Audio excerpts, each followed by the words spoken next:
I never thought I'd be in a situation like this. But here I am, sharing my story because silence feels like betrayal. Betrayal of myself, of the years I invested, and of the truth that deserves to be told. 3 weeks ago, everything changed. It began with something so ordinary, so trivial, that I almost ignored it. Amber had left her phone unlocked on the coffee table while she went to take a shower. I wasn't snooping. I wasn't trying to uncover secrets. But a message notification lit up the screen, and something about it grabbed my attention. It was a group chat titled BF Review Board. The name alone made me pause. Curiosity overrode caution. When I glanced at the preview, I saw the words boyfriend rankings, followed by a string of laughing emojis. A strange chill went through me. An instinct whispered that something was wrong. I picked up the phone. What I found gutted me. The chat included Amber and 7 of her closest friends. Women I knew, women I'd welcomed into my home, toasted drinks with, and even vacationed beside. They had been rating their boyfriends like products in an online store, ranking us by income, body type, sexual performance, future potential, and social capital. There were detailed comments, number scores, jokes, memes. I was ranked dead last in every single category. But the numbers didn't cut as deep as the words.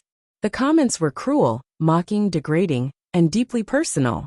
They laughed at my lean build, ridiculed my face, made snide remarks about my clothing. One of them actually wrote, "I always close my eyes and think of Chris Hemsworth when he gets naked." Then came the part that made my blood run cold. Photos. Private photos of me. Some taken while I slept, others while I was changing clothes or coming out of the shower. I had no idea they even existed. These moments, vulnerable, intimate, were shared like entertainment, torn apart with ridicule. And at the center of it all was Amber, the woman I had loved for 4 years. Her comments were the cruelest, the most cutting. One line burned itself into my memory. "He thinks I'm going to marry him. Can you imagine being stuck with that mediocrity forever?" I sat in stunned silence, reading every word, taking screenshots as evidence. When I was done, I placed the phone back exactly where I found it. When Amber came out of the shower, we talked about dinner plans and weekend hikes. I smiled. I nodded. I acted normal.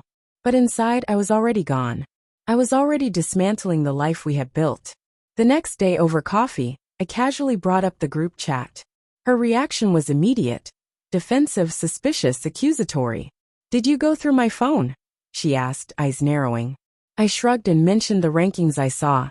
She laughed it off, called it a dumb joke, told me I was overreacting. When I brought up the cruel remarks and the unauthorized photos, she doubled down, shrugging and saying, "Guys share worse stuff about women all the time." I didn't yell. I didn't argue. I just stared at her in silence. Finally, I said, "For years, and I'm just a joke to you." She looked at me with something that wasn't quite pity, wasn't quite contempt, and said, "You should be grateful I even touch you. Do you know how many guys would kill to be with me?" That night, I slept in the guest room. The next morning I called my lawyer, then my accountant, then my business partner. Quietly and efficiently, I began to untangle our lives. Amber didn't know who she was dealing with. I work in IT security. I understand vulnerabilities, how to identify them, how to eliminate them, and how to vanish without leaving a trace. Amber and I weren't married, which simplified matters. She had talked for years about adding her name to the condo's deed for tax reasons. I had always postponed it, just a gut feeling. Thank God I did. I contacted my property manager and scheduled the locks to be changed while Amber would be away the following week on a work retreat. Next, I separated our digital lives. I revoked her access to all my devices, accounts, and cloud storage. I cleaned out shared folders and ensured all business systems, especially anything tied to my company, were secure and scrubbed of her presence. She had occasionally helped with marketing materials, but that was a courtesy, not a privilege. I shut it all down. Emotionally, it was more delicate. We had 4 years of shared memories, laughter, inside jokes, photographs, traditions. I didn't want to erase them in one dramatic act. I needed something cleaner. So I played the part. For the next several days, I was affectionate, present, even loving. I held her hand. I cooked her favorite meals. I asked about her day. Meanwhile, I moved important items, heirlooms, documents, essentials to my office. I rerouted my mail. I signed the lease on a furnished apartment. The day she left for her retreat, I helped her pack. I kissed her goodbye. I watched her drive away. Then I went to work. I moved out what mattered. Everything else. The things we bought together, the decorations, the espresso machine, the throw blankets, stayed. Material things are replaceable. My self-worth is not. I changed the locks, reset the security system, deactivated her key fob, and documented everything to ensure it was airtight legally. The condo was mine, and she had no legal claim to it. I didn't just block her number. That would have been obvious. I redirected her texts into a hidden folder where they'd appear delivered, but remain unseen. Calls went straight to voicemail, but I never listened. To her, it must have looked like I was ignoring her. The truth is, she simply stopped existing in my world. Then came the final firewall, my social circle. I didn't rage on Facebook or trash her name in public. That's what people do when they need validation. I didn't need anyone's pity. I just wanted clarity. So I selected 10 people I trusted, family, lifelong friends, and 1 or 2 mutuals who deserved to know the truth. I sent them screenshots. No commentary. No explanations. Just the raw evidence of what she had said. Not just about me but about them too. Some had been ridiculed alongside their partners. They deserved to know. To my business contacts, I sent a short professional message. Amber and I had parted ways, and all future correspondence should go through official channels. Simple. Clean. Done. That night, I checked into a high-end hotel across the city. I ordered room service. I turned off my phone. I lay on a crisp white bed in a silent climate-controlled room and slept deeper than I had in years. Not all exits are explosive. Some are silent, surgical, and absolute. And sometimes, dignity isn't found in confrontation, but in walking away without leaving anything behind, but the lock she can't open, and the silence she'll never break. Would you like this story edited for use as a blog post, short story, or social media post? Amber's retreat ended abruptly on the 3rd day. Something I anticipated. Thanks to the discreet security cameras I had installed around the condo. She had no idea they existed. The moment she tried her key and found it useless, I received the alert. From the comfort of my hotel room, I watched her confusion turn to panic as she jabbed at the keypad, only to be denied entry again and again. She banged on the door, checked her phone, then stood there frozen, like a child suddenly locked out of a house she never truly owned.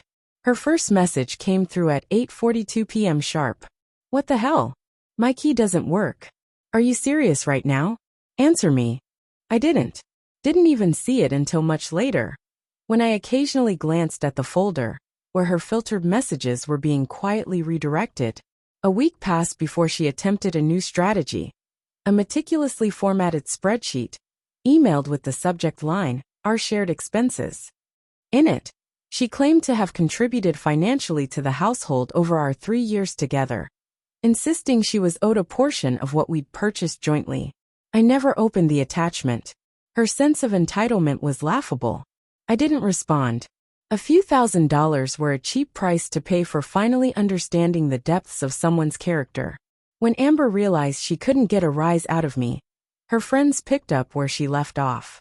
The same ones who had laughed with her in the group chat, rating their partners like wine samples, income, body, performance, status, were now texting me, urging me to reconsider. They received the same cold silence. They weren't owed my attention any more than she was. On the 2nd day of her unraveling, she arrived at my office unannounced. I had already warned my staff. They were polite, professional, and stone-faced. Amber wasn't even granted access to the waiting area. The lobby camera caught it all. Her dramatic entrance, her raised voice, the moment her mask cracked. She screamed at my assistant, demanded to see me. Kate handled it with poise and minimal words, ready to summon security if needed. Meanwhile, the screenshots I'd quietly shared with a few mutual acquaintances had begun to circulate. There was no dramatic reveal, just the raw, unfiltered truth. The people Amber once charmed with her quick wit and confident smile saw what she truly thought of them. Friendships dissolved in a matter of days. The same group that once thrived on snark and superiority now cannibalized itself in whispers and rage. 2 weeks later, the universe offered up its own poetic justice. Amber's marketing firm was hit with an unplanned security audit. I didn't orchestrate it, didn't need to. But when the auditors found that someone had been using company servers to store and share unauthorized, explicit images, there were consequences. Her name was on those files. She was fired, her personal items boxed and sent to her sister's house. The same sister she was now staying with after I locked her out. By the 3rd week, she was without a home, without a job, and, most painfully, without a social circle. She became toxic to everyone she touched. The boyfriend she had belittled was gone. And in his place, she found silence, strategy, and finality. That's when she found me. I don't know how. Maybe a tip from someone who hadn't yet burned their bridge. But she appeared at the hotel disheveled, waiting in the lobby as I returned from a dinner meeting. She was crying, mascara streaking down her cheeks. "Please," she begged, stepping in front of me. "I'm begging you. Just talk to me." I walked right past her. Her voice cracked behind me. "I lost my job. I have nowhere to go. My sister's kicking me out." The elevator arrived. I stepped in without a word. "You can't just throw away 4 years," she screamed as the doors began to close. I finally turned and said, "Actually, it was 137 messages over 2 years." The doors sealed shut, leaving her stunned face behind. That night, a new email slipped through my filters. It was a plea. She would sign a non-disclosure agreement, never contact me again, if I could just help with 1 month's rent. I didn't respond personally. My attorney did, with a single document outlining in precise legal language the crimes she had committed. She had taken explicit photos of me without consent and distributed them to others. The penalties were severe, felonies in some jurisdictions. No threats, just facts. I never heard from her again. 2 months have passed. I'm back at the condo, which I've completely redecorated. The furniture is new, the color scheme different. I scrubbed every trace of her from the space. Not in anger, but in quiet affirmation of my peace. My company has since landed 2 major contracts. Some of that due to my reputation for handling breaches cleanly and decisively. I've begun dating again, with caution but also clarity. It turns out, when you stop tolerating disrespect, you attract people who respect you by default. My new standard is simple: mutual respect or nothing at all. As for Amber, she reportedly moved back to her hometown. I don't follow up. I don't need to. Some have asked if I regret how I handled things. Did I go too far? Maybe, but I see it differently. She spent years mocking me behind my back, humiliating me with the people I once considered friends. All I did was hold up a mirror and walk away. The destruction that followed was hers, not mine. And no, I didn't pursue legal action. That would have required involving her again, discussing her, thinking about her. I wasn't interested in any of that. The legal document was never about retaliation. It was about finality. It showed her just how far she'd overstepped, and how little tolerance I had left. Some say I should feel bad that she lost her job. I don't. She violated her company's policies and misused their trust. Actions have consequences, and hers finally caught up to her. Others ask why I didn't confront her more forcefully, but I already had everything I needed. When someone you love mocks your body, your worth, your future, that isn't someone you argue with. That's someone you leave behind. No, I never gave up the condo. I just stepped away long enough to reclaim it fully, to make it mine again. The absence was not surrender. It was strategy. If there's one thing I've learned, it's this. When someone shows you who they truly are, believe them the first time. Being methodical isn't cruelty. It's clarity. I didn't destroy her life. I simply removed myself from it and left her to face the emptiness she created. And the best part? She's not my problem anymore.